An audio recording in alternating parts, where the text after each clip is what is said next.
to that too. And I'm looking for a producer or anybody with musical skills or musical equipment, anything like that. So I'll get started. My first poem is called The History of Violence, and it's just a brief little history of violence. Here I go. Mankind, tainted by a history of violence, covered in a mystery of silence. The government don't tell me everything, covers their top like the BBC covers up profanity. So please, if you're gonna tell me history, tell me in its entirety. We invented the flame so we can explore the deepest darkness. The power of intelligence we started to harness, but the true depth of man's jealousy started to be exposed upon our eyes and nose. So we decided to express those through the most murderous of blows, converted to using sharpened stones. Realized that we're useless on our own, so we pressured a couple of our peers to pick up their closest and sharpest spears. Their hope inflict fear into our fellow man. We were no longer hunting mammoth and deers. Fast forward a couple of years and the same thing's happening again.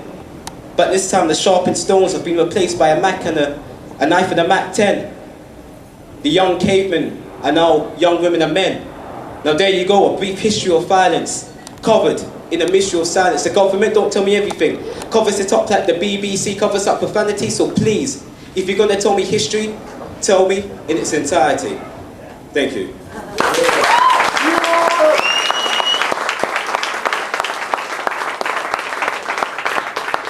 That's my first one, and before I get into the second one, I just want to quickly plug, because I'm here to advertise myself, so I'm going to advertise another thing of mine. On Thursday the 5th to Saturday the 7th, I'm going to be having a play at the Suffolk Playhouse. It's part of the Suffolk Playhouse Young Company, and it's our first production, so we'd like it to go down history as sold out every night, if possible. I don't know, but yeah, over there I'll be giving out a leaflet, and if you're interested, just come down 5th to the 7th. Lovely. Okay. Great. Okay, my second poem is a little more narrative based. It's we're living in an alternate reality if the BNP actually got elected somehow, somewhere. So here I go. Extra, extra, read all about it. May 2010 and the BNP has just been elected. Pandemonium on the street, the whole country's been affected. Anybody not indigenous to these fair British Isles have exactly 10 days to leave or face forced deportation.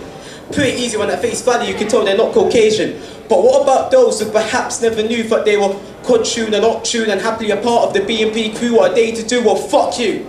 There's no point asking. The BNP only cares about those who could trace their ancestry right back to the Anglo-Saxons.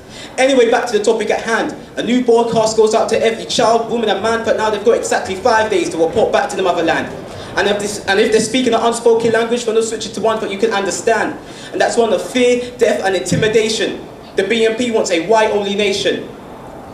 Now that fateful day comes, and white vans are sent to every non-British household, torn from their home and stuck in the back of a vehicle just like the days when slaves were sold. And out of these thousands upon thousands of faceless people, we've got one mixed-race kid.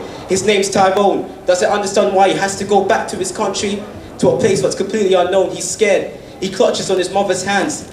He spots his friend waving the British flag in the bystand. Remembers that prick owes him about 50p. So he managed to get away from his mother. He breaks free. His mother screams for his name. A BNP henchman spots him, takes his gun out and takes aim. This BNP henchman's only 17, his finger shivers as he puts it on the trigger. All his colleagues around him scream, shoot that nigger. He knows that he has to, cause we're the more superior race. It's time to put these foreigners in their place. To make sure not to make this regime a reality, everybody lock off the hateful mentality. Thank you.